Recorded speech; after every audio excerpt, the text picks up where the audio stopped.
Bonjour à tous et à toutes, chers auditeurs, chères auditrices. C'est Sully Kay. Je suis sur la radio 91.9 FM, la radio Sport et Culture, et je remercie Roméo Yetor pour son invitation. Je ne sais pas si vous vous rappelez de moi, mais je suis l'autrice d'un premier roman, Un prisonnier sans étoile, dans lequel le héros était un jeune Togolais qui, dans les années 30-40, avait quitté son pays natal, le Togo, pour se rendre aux États-Unis dans un premier temps, puis dans un second temps, s'est rendu en France afin d'y exercer en tant que chirurgien, avant, malheureusement, de tomber dans les mains des nazis, puisque Paris était occupé à l'époque, et d'être incarcéré à Auschwitz. Mon second roman, Nos vies ailleurs, édité à l'Atelier des Cahiers, est tout autre. En effet, j'y dépeins avec esprit et humour, sensibilité et raison les portraits de 3 femmes expatriées. Ces 3 femmes sont Shirley, qui est franco-ghanéenne, qui suit son époux, Alain, qui est togolais. La seconde femme est Anastasia, une Anglaise, dont l'époux est français et qui se nomme Paul. Et la dernière est Cataline. Elle est hongroise et son époux est italien. Il se nomme Antonio. Sully Kay, nous sommes vraiment honorés de faire partie des personnes, sinon des premières personnes à qui vous faites découvrir votre nouveau roman, Nos vies ailleurs. Le titre de ce nouvel ouvrage est vraiment captivant. Quelle en est l'intrigue? L'intrigue de Nos vies ailleurs est ancrée principalement à Budapest, Cracovie et Séoul, et j'y parle un tout petit peu d'Accra. Ces 3 femmes expatriées, donc Shirley, Anastasia et Cataline, sont invitées au voyage de l'expatriation de bon cœur ou malgré elles. Dans ce second roman, je retrace, j'esquisse, comme dans une peinture animée, les tranches de vie de ces femmes. Des séquences de vie douces ou amères, colorées en noir et blanc, qui montrent combien la vie ailleurs n'est pas toujours vécue comme un long fleuve tranquille, vous savez. Et je donne enfin une voix à ces femmes, mais aussi à quelques hommes atypiques, et oui messieurs, je ne vous ai pas oublié, dont les expériences variées sont méconnues malgré leur richesse. Parce que ces femmes n'osent pas toujours dire qu'être femme expatriée, ce n'est pas toujours facile. En effet, on oublie qu'elles laissent tout derrière elles. Leur travail, leur carrière, leurs amis, leur famille, pour suivre leur conjoint, et qu'elles doivent s'assumer en tant que femmes à part entière. Et nous en tant qu'épouses. Ces 3 protagonistes sont de diverses origines, au tempérament bien différent. Elles vont apprendre à s'apprivoiser, à se comprendre, à s'apprécier, et c'est tout ce qui fera leur force. C'est un roman à la fois intimiste et un roman feel-good, dans lequel vous voyagerez à travers différentes cultures d'Europe de l'Est et d'Asie. C'est un roman intimiste, à propos de femmes, mais qui ne s'adresse pas qu'aux femmes, bien entendu. C'est un roman dans lequel toutes les femmes peuvent s'identifier, qu'elles soient expatriées ou non, et c'est un roman également à travers lequel les hommes peuvent se retrouver. Vous évoquez l'optimisme, que vous mettez d'ailleurs en exergue dans le roman. Y a-t-il d'autres thématiques abordées? Le contexte de ce roman est principalement celui de l'expatriation. Des expatriations qui m'ont été très inspirantes puisque j'ai vécu moi-même en Hongrie, en Pologne, en Corée du Sud pendant à peu près une dizaine d'années. Mais cette expatriation est juste un prétexte, puisque avant tout, ce roman est un roman sur la solidarité féminine et l'esprit de sororité qui existe et qui est bien réel entre ces 3 femmes. Ces femmes se questionnent beaucoup par rapport à leur vécu, par rapport à leur choix de vie, parce qu'elles sont expatriées, mais pas toujours de plein gré. Elles sont, ces femmes, à la fois soumises, vindicatives, naïves et lucides, fragiles et fortes, détestables et attachantes. Les 3 protagonistes de mon roman, Shirley, Anastasia et Cataline, rayonnent dans un milieu aisé. Elles sont expatriées. Mais c'est un milieu qu'elles exècrent comme elles peuvent tout à la fois adorer. En effet, ces femmes ont tout laissé derrière elles et elles sont en perpétuelle quête à la fois d'activité et à la fois d'elles-mêmes, et elles sont perpétuellement en réflexion par rapport à leur temps présent et par rapport à leur avenir. Ces femmes sont à la fois soumises et indépendantes. Soumises parce que parfois elles ont l'impression d'être transportées comme une valise ou comme un meuble de ville en ville, de pays en pays, de contrée en contrée, mais elles sont également indépendantes parce qu'elles s'efforcent de s'affranchir de leurs conditions de femmes expatriées en essayant de trouver leur propre identité et en essayant de se construire elles-mêmes. C'est un roman sur le sens de la vie, sur le sens de l'ennui. Nos vies ailleurs mettent en lumière des femmes qui tendent vers une quête identitaire incessante. Je pense que c'est le cas de beaucoup de femmes aujourd'hui qui évoluent dans tous les milieux, que le milieu soit aisé ou que le milieu soit modeste. Dans Nos vies ailleurs, les femmes ressentent une soif de la vie, une soif d'amitié, une soif d'amour, une soif de reconnaissance pour qui elles sont. Nos vies ailleurs, comme le titre l'évoque, parle de nos vies, parle de nous. J'espère que vous aurez donc envie de connaître mes 3 personnages et que vous vous laisserez guider et séduire au fil de votre lecture. Chers auditeurs, Sulike, auteur du roman Nos vies ailleurs, est avec nous dans La Culture en plus Sport FM. Votre ouvrage fait 180 pages. À défaut de tout lire, faites-nous découvrir du moins quelques feuilles. Dans ce passage que je vais vous lire, Shirley, qui est franco-ghanéenne, et son mari, Alain, arrivent à Budapest. Et Shirley s'exprime par rapport à cette expatriation.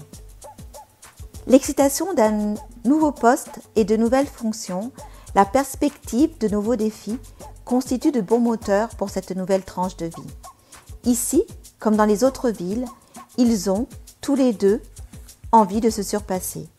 Elle veut lui montrer qu'elle sait prendre sa vie en main, qu'elle sait s'occuper. Shirley est une entrepreneuse dont la seule rémunération est la considération de son mari et de ses enfants.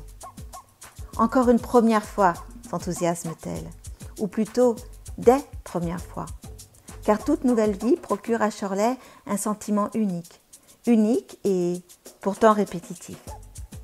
Chaque fois qu'elle foule le sol d'un pays, Shirley est aussi nerveuse qu'excitée. Elle sourit et se souvient d'anciens frissons. Sa première fois sur un vélo à 2 roues à 6 ans, son premier vrai baiser à 16, sa première expérience sexuelle à 18. La crainte du lâcher-prise, en même temps que l'envie d'aller vers la quête du plaisir la prennent. Le plaisir de défricher ses terres, d'aller vers l'inconnu. Bien entendu, Shirley se documente toujours avant le départ en feuilletant les magazines et en rêvant sur les images idylliques imprimées sur papier glacé. Mais la rencontre avec la réalité l'expose à une toute autre dimension. Shirley est toujours éblouie par la richesse des paysages, les buildings de Séoul, jungles de verre et de béton, qui contrastent avec la végétation à foison de la ville de Budapest ou les couleurs vives des bâtiments sur la place du Rýnek de Cracovie, qu'elle imaginait pourtant grises et sans vie. Shirley est surprise par l'éclat qui inonde ces cités si différentes et déconcertantes par leur côté insolite. Elle adore aussi découvrir de nouvelles fragrances et de nouveaux goûts qui parfois, bien qu'ils soient de pays différents, se ressemblent sans équivoque. Par exemple, certains toques de Corée qui, par leur texture, leur arôme et leur couleur, ont la même saveur que l'ablo du Ghana, le pays d'origine de sa mère. Seules les façons de les déguster et de les accompagner divergent. En Corée, on les mange comme des friandises, tandis qu'au Ghana, on les apprécie avec des sauces de viande ou de poisson.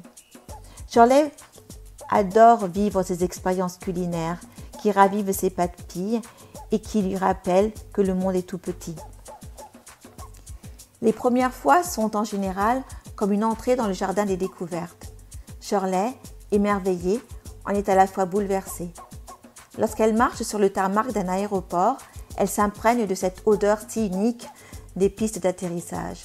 Dès sa première course de taxi, elle est exaltée par les paysages urbains et s'étonne de découvrir de nouveaux panneaux de signalisation. Quand elle franchit le seuil de son nouveau logis, elle éprouve un sérieux soulagement. En accompagnant ses enfants à la grille de l'école pour la première rentrée des classes, elle ressent un profond déchirement.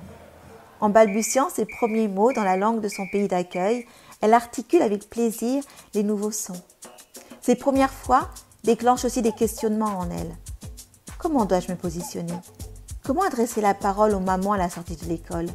Dois-je aller vers le clan des Françaises ? Vers les femmes aux accents des 4 coins du monde ? vers les anglo-saxonnes? Comment vais-je m'occuper? Que vais-je faire dès que j'aurai déposé les enfants à l'école? Comment vais-je communiquer dans la rue si les gens ne parlent pas anglais? Tant de premières questions qui trouvent toutefois leur réponse au fur et à mesure. Dans nos vies ailleurs, Sulike, vous faites aussi allusion au racisme. Voici quelques passages de lecture sur le racisme ou la bêtise humaine. Reconnais devant Anastasia qu'il faut vraiment être de bonne disposition pour ne pas s'emporter. À Cracovie, un matin, une vieille dame qui vendait des mitaines l'avait interpellée en disant « Chocolada !» Shirley avait préféré prendre cette interjection sur le ton de la plaisanterie et lui envoyer un « Vanilla !» en éclatant de rire. Elle se savait tout aussi ridicule, mais cela ne lui aurait rien apporté de s'énerver. En racontant ces anecdotes, Shirley a les yeux qui pétillent ou qui s'assombrissent selon leur degré de bêtise. Par une après-midi ensoleillée de mars, sur l'avenue Rhetorica, un charmant couple de jeunes mariés, accompagné d'un photographe professionnel, était en train de poser pour des photos. Shirley et sa famille s'étaient arrêtés pour les contempler. Ils étaient magnifiques. L'arôme de la femme illuminait son teint. Ils étaient jeunes et irradiaient de bonheur. Soudain, contre toute attente, le photographe polonais avait délaissé ses modèles, s'était tourné en direction de Shirley et les siens pour les mitrailler avec l'objectif de son appareil. À la fois confus et amusés d'avoir volé la vedette à ses mariés, Shirley, Alain et leurs enfants s'étaient rapidement éclipsés. En revanche, lorsque ses enfants étaient les victimes, il lui était plus difficile de le prendre à la légère. Un samedi, lors d'une promenade sur la place Urinette, sa fille Colline lui fit remarquer que des gens ne la quittaient pas du regard et que cela l'embarrassait. « Et je reconnais que la petite n'avait pas tort, on la fixait », assure Shirley, cette fois les yeux sombres et attristés. En réalité, on les fixait. Shirley ne savait jamais trop définir si cela était par méfiance ou par curiosité. Mais refusant que sa fille soit blessée, Shirley prit le parti de lui expliquer qu'on la regardait car elle était différente, parce qu'elle était noire, très belle et qu'elle devait être fière. Ça donne vraiment envie de lire ce roman. Est-ce déjà disponible? Alors, où peut-on se procurer mon roman « Nos vies ailleurs » édité à l'Atelier des Cahiers? Eh bien, tout simplement en ligne. Vous pouvez vous procurer une version papier, brochée, ou alors une version numérique. Pour ceux qui vivent en France, il est possible de se le procurer en le commandant à votre libraire et il faudra attendre une quinzaine de jours avant de l'obtenir. J'espère que ce court podcast vous donnera envie de me lire et n'hésitez pas à me faire des retours. Vous pouvez me contacter sur mon compte Instagram Sulike, SU2LY, ou encore sur mon compte LinkedIn du même nom, Sulike. Eh bien, je vous dis à très bientôt et je vous souhaite de très très bonnes lectures. Et je remercie Roméo Yetor ainsi que sa radio, Sport FM et Culture sur 91.9. Je vous dis à très très bientôt et j'ai vraiment hâte d'avoir vos retours. Au revoir. Merci à vous, Sulike, et à bientôt.